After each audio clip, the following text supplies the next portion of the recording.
I'm Charles S. Dutton. The film a story about life on the corner, but also it's a place of death, be it the slow death of addiction or the suddenness of gunshots. The scene was as real as the controversy it sparked. More than 30 years later, a shocking truth about rock has come to light, one that shakes what audiences thought they knew about television boundaries. There are a lot of people who remember me from rock. A lot of places I go to in Detroit, soon as I'm there, if they know I'm from rock, my money's no good. The cast has revealed that one of the show's most unforgettable moments wasn't scripted at all. It was real. What was this scene all about? And what impact did it have on the sitcom? Join us as we reveal what scene totally shocked the fans. The bold, gay wedding scene. Before same-sex marriage became legal in the United States, a quiet revolution took place on prime-time TV. In 1991, the Fox sitcom Rock shocked and moved viewers by showing something rarely seen on television: a gay wedding. The show starred Charles Dutton as Rock Emerson, a hard-working Baltimore garbage collector, and Ella Joyce as his caring wife, Eleanor. It was a series that celebrated everyday life, family, and love. But one episode dared to go much further than that.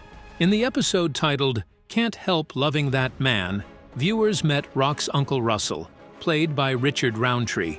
Russell announced that he was marrying his partner, Chris, portrayed by Stephen Paletti. This Sunday, Chris and I are getting married. You can't do that in Baltimore. The revelation stunned Rock's family, and audiences across America watched as the episode ended with the two men saying, "I do." Though same-sex marriage was still illegal at the time, the scene stood as a powerful symbol of love and equality. What made this moment so groundbreaking wasn't just the wedding itself, it was how the show treated it, with warmth and humanity.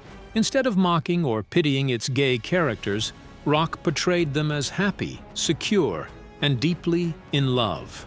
This was nearly unheard of in the early 90s, when LGBTQ characters were often written as tragic or troubled. More than 3 decades later, the episode may seem simple by today's standards, but its impact lingers. However, that wasn't the only impact the movie made. Let's unveil some details of the sitcom that most fans never knew. A life-changing decision. Before fame found him, Charles S. Dutton was serving time behind bars, not knowing that a single decision would change his entire life. It all started when he decided to form a small drama group in prison, something no one, not even him, expected to matter. He gathered over 100 inmates and directed a play called The Day of Absence, even though he knew nothing about directing. He also played the lead role. What began as a simple prison activity soon became something much deeper. Inside those cold prison walls, surrounded by men who had been written off by society, Dutton found a part of himself he didn't know existed. Acting gave him a sense of purpose and a way to express emotions that years of hardship had buried. The warden saw something in him too, and made a deal. Dutton could continue his drama group only if he earned his GED and took college courses. That deal changed everything. Dutton focused on his studies with the same intensity he brought to the stage. By the time he walked out of prison in 1976, after serving 7.5 years, he had not only earned his GED, but also completed a 2-year college degree. For many ex-convicts, life after prison meant endless rejection and low-paying jobs. But Dutton had a new plan. Instead of stocking shelves or doing odd jobs, he enrolled at Towson State University to earn a bachelor's degree. Education became his new form of freedom, and he poured his energy into learning the art of performance. That passion carried him further than he ever imagined, straight into the halls of the prestigious Yale School of Drama in 1980. At Yale, everything came together. It was there that Dutton met playwright August Wilson, a man who would forever change the course of his career. Wilson quickly saw that Dutton had an authentic voice that reflected the real struggles and spirit of working-class Black America. Their connection was instant, and Wilson soon became Dutton's mentor and creative partner. Wilson believed in Dutton's talent and gave him the kind of roles that let him bring his true self to the stage. That trust paid off when Dutton made his Broadway debut in Wilson's Ma Rainey's Black Bottom in 1984. led by Charles Dutton, the trumpet player, and a Shore Tony nominee, I think. They are the crux of the play, and they give a sobering, fascinating look. His performance was unforgettable, the kind that commands silence from the audience. But as his talent began to command the spotlight, one question lingered. Could Dutton's rise from the stage to the screen carry the same fire and truth that defined his performances on Broadway? An inevitable fame. Just a year after leaving Yale's drama school, Charles S. Dutton was already making waves on stage. His fiery performance in Ma Rainey's Black Bottom left audiences silent, captivated by the raw emotion in his climactic speech. That breakout role earned him a Tony nomination, and another followed in 1990 for The Piano Lesson. By the early 90s, Dutton had become one of the most respected names in American theater, a powerful voice who brought truth and depth to every role. Hollywood soon came calling, but not everyone saw Dutton the same way. Theater critics admired his honesty and artistic integrity, while television executives saw something more commercial, someone who could attract audiences and boost ratings. That difference in vision would shape the next chapter of his career. When HBO Independent Productions approached Dutton about creating his own sitcom, they pitched it as a black version of The Honeymooners. Dutton agreed, but only on his own terms. He wanted full creative control, the power to pick his cast, shape the stories, and keep the show grounded in reality. He brought in actors he trusted from his stage work, including Carl Gordon and Rocky Carroll, and made one clear rule: no children. Cosby had 55,000 of them, he joked to the Baltimore Sun, and I didn't want that situation. But beyond the humor, Dutton's real mission was authenticity. He and the show's creator, Stan Daniels, went to Baltimore to study real sanitation workers, men who did tough jobs with pride and humor. One of them, John Wood, inspired the character of Rock Emerson, a garbage collector with a strong moral core. Yes. Rock, you know what I wanted to ask you, can I drive the truck? No, you cannot, George. When Rock premiered on August 25, 1991, on Fox, it looked like a typical family sitcom. Rock Emerson lived in Baltimore with his wife Eleanor, a nurse, his retired father Andrew, and his lazy but lovable brother Joey. To advertisers, it seemed safe and familiar, but underneath that setup, Dutton had planted something far more daring. Unlike the polished middle-class comedies dominating TV at the time, Rock refused to sugarcoat life. It was set in a real working-class neighborhood where the characters faced real problems. These issues weren't just background noise, they were the heart of the show. In early episodes, Dutton tackled topics like drug addiction, gang violence, unemployment, and racism with unflinching honesty. The show challenged viewers to face uncomfortable truths while still finding humor and dignity in everyday struggles. While Rock might have looked like just another sitcom on the surface, it carried a message that made network executives uneasy. Dutton had smuggled authenticity into primetime television, and though that would become the show's greatest strength, it also set the stage for its eventual downfall. But how far was Dutton willing to go to keep that authenticity alive, even when it meant defying Hollywood's rules? When Charles S. Dutton took live TV to war with Hollywood. By its second season, Rock was about to make television history and stir up major controversy.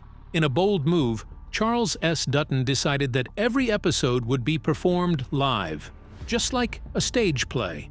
It was a daring experiment that highlighted the cast's strong theater roots, but terrified network executives who suddenly had no control over what went on air. This raw format gave Rock a sense of urgency and honesty that television rarely allowed. In one episode, Dutton's character spoke about rising homelessness and fear in his own neighborhood. That made it a social commentary. Through Rock Emerson, Dutton gave a voice to millions of working-class Americans who felt unseen and unheard on primetime TV.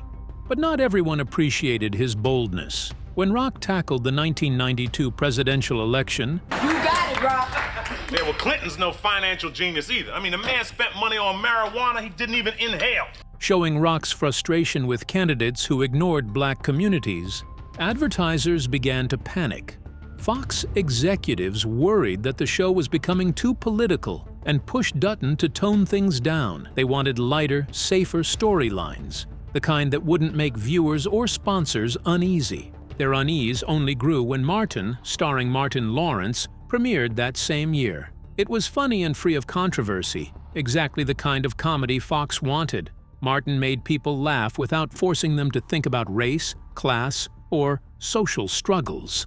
Compared to that, Rock seemed too serious, too real, and far too risky. But Dutton wasn't about to play along. He refused to turn his show into another empty sitcom. For him, it was about principle. He was standing up against an industry that preferred stereotypes over substance. The conflict deepened behind the scenes. Dutton began rewriting scripts that he felt ignored real black experiences, clashing with the show's mostly white writing team. They accused him of being difficult, the same label often used for black performers who demanded creative respect. By the time season 3 arrived, the struggle had taken its toll. Fox moved the show from its prime Sunday night slot to Tuesdays, and the live format was dropped completely. The network had regained control, but the show lost the bold spark that made it special. By the third season of Rock, Charles S. Dutton had taken on a new level of power as the show's executive producer, gaining more say in its direction, but also more responsibility for its bold themes. The network Fox presented the decision to move the show from Sunday to Tuesday nights as a chance for growth. However, those within the industry saw it differently.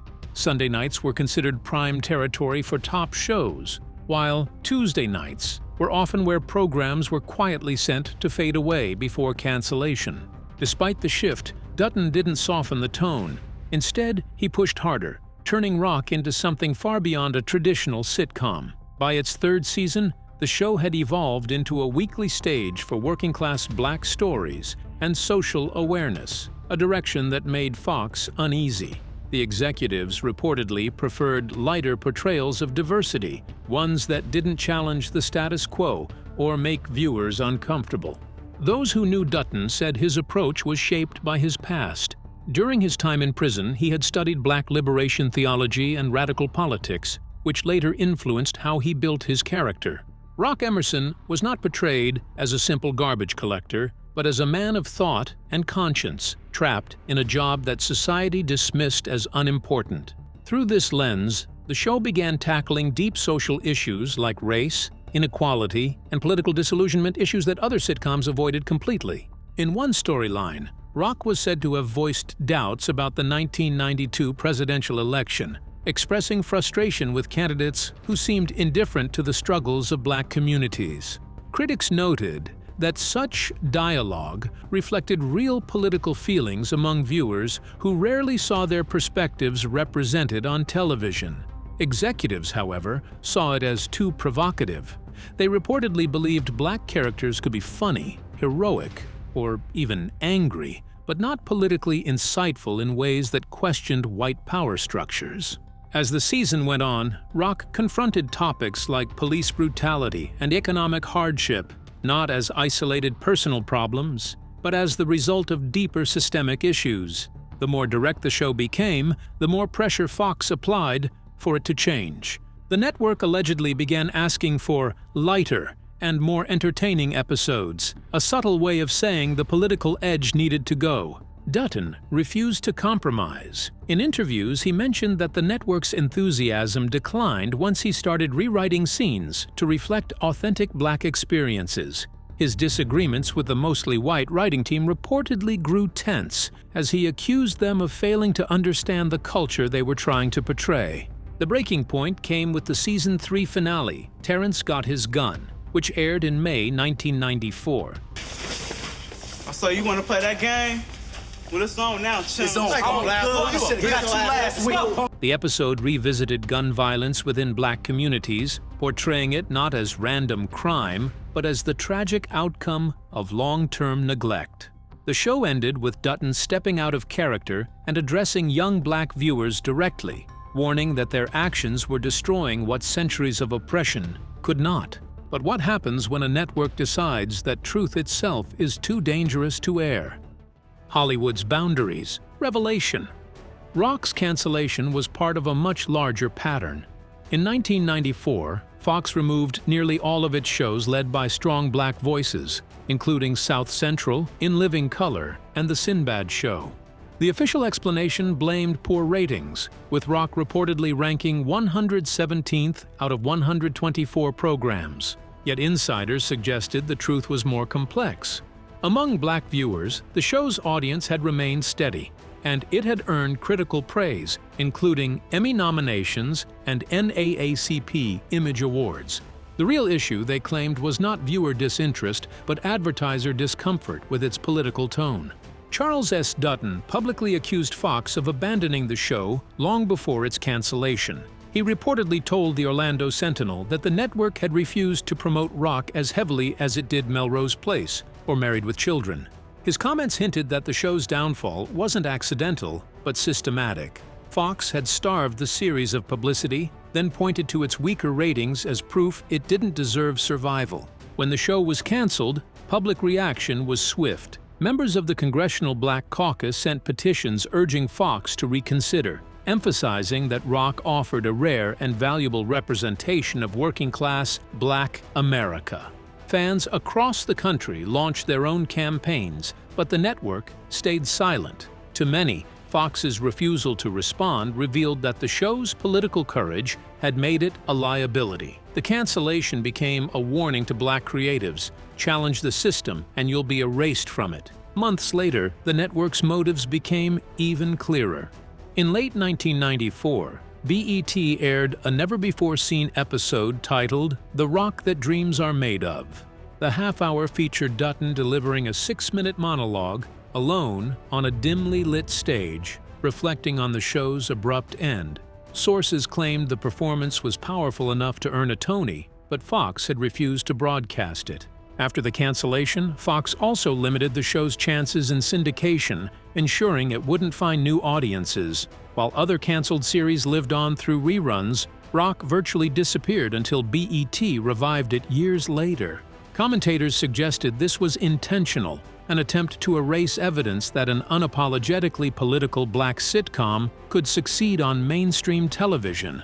Observers argued that Rock's destruction established a troubling pattern in Hollywood: the systematic removal of shows that defied stereotypes, followed by a rewriting of history that portrayed them as failures. Dutton later compared the entertainment industry's behavior to the prison system. We'll check your story out. Don't I get a phone call or something? You'll get your phone call. Well, thanks for your help, my brother. Saying both were built to contain and control black potential. The show's collapse coincided with Dutton's personal struggles. In 1994, he filed for divorce from actress Debbie Morgan, admitting that he didn't feel worthy of being anyone's husband. Yet his career didn't end there. In 2000, he directed HBO's The Corner, which won him an Emmy and explored the same Baltimore streets that had inspired Rock. Ironically, the same material Fox once rejected was celebrated on cable as prestige television. That success paved the way for The Wire, which creator David Simon said was inspired by Dutton's work. Both series addressed the same hard truths that Rock had been punished for showing. The difference was that on HBO, such honesty was considered art, not a threat to advertisers. Over time, tragedy struck the cast. Carl Gordon, Heavy D, and Rosalind Cash all passed away within years of the show's end, symbolizing the fading of a brief era when black stories were told with authenticity on network TV. But what did the fall of Rock truly mean? And how did Dutton himself come to view the price he paid for speaking truth? The fall of Rock. Dutton's death in the story symbolized how society had continued to fail in protecting and valuing the very people his show Rock had tried to honor. Looking back, Charles S. Dutton admitted that he had contributed to the show's downfall, but said he would never apologize for the content or the message it carried. He told the Washington Post that he had sometimes been impatient and arrogant when dealing with Fox executives and had not always communicated responsibly. However, he made it clear that he had no regrets about the vision he fought to uphold. He explained that throughout the 73 or 74 episodes of Rock, there had not been a single moment of foolishness or mockery. When he later watched reruns on BET, he said he still felt proud of what he had created. That pride, for him, was worth more than any commercial success. It came from knowing that he had stayed true to his integrity, rather than changing himself to fit industry expectations. The fall of rock, he believed, revealed a pattern that still existed in the entertainment industry. Black creators who tried to tell authentic stories continued to face pressure to make their content lighter, less political, and more entertaining instead of truthful. Yet rock's short life had already proven that such shows could succeed when creators were allowed to control their own stories. Dutton's life showed that transformation was possible even in a system designed to hold people back. From being a convicted man to becoming a Yale-trained actor and television creator, his journey proved that redemption could be real. The way the industry destroyed rock showed their fear of such transformation and their desire to maintain strict limits on black expression. He believed the true tragedy was not just that rock was canceled, but that its cancellation had discouraged similar shows for years to come. What happens when truth slips through the cracks of scripted television? And how far should a show go in revealing real pain for the sake of authenticity? Share your thoughts with us in the comments section. Remember to like, share, and subscribe for more. Also, click the next video showing on your screen. You will enjoy it.